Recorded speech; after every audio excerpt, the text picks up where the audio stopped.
Inaasahang mapapabilis na ang proseso ng pagsasabata sa panukalang magkakaloob ng kapangyarihan kay Pangulong Ferdinand Marcos Jr.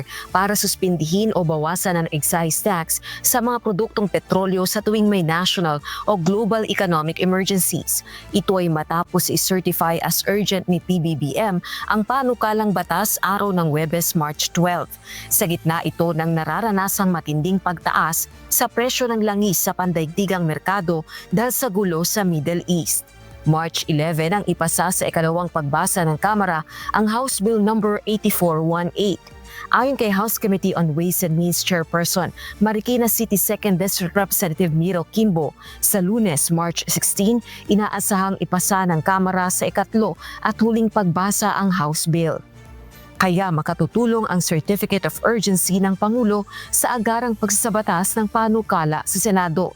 So talagang mag-aantay tayo ng Monday, pero yung malaking gamit niya is for the Senate approval because the Senate cannot take up sa plenary ang ating bill because it's a tax bill just like Afro bill. Kailangan matapos muna ang third reading bago mag-start ang plenary action sa Senate. So dun siya magagamit. Sa ilalim ng panukala, layong amyendahan ng National Internal Revenue Code at maaaring suspindihin o bawasan ng Presidente ang excise tax sa petroleum products sa rekomendasyon ng Development Budget Coordination Committee o DBCC sa pakikipag-ugnayan sa Department of Energy. Ito ay kung papalo o hihigit sa $80 per barrel sa loob ng isang buwan ang average Dubai crude oil price batay sa Mean of Platts, Singapore.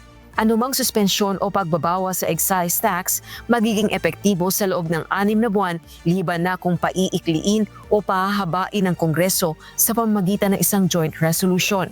Mananatili naman ang kapangyarihang ipagkakaloob sa Presidente sa ilalim nito hanggang December 31, 2028. Kapag tuluyang naisabatas ang panukala, ilang piso rin kada litro ang mababawas sa presyo ng mga produktong petrolyo.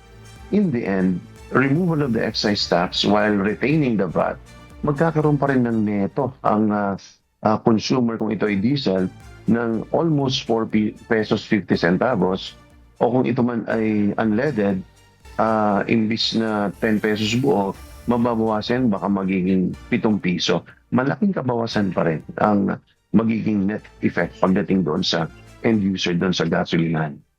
Sa susunod na linggo, 3 session days na lang ang nalalabi sa Kongreso bago mag-adjourn ang session para sa summer break. Rosa Licoz, humahataw sa balita ngayon.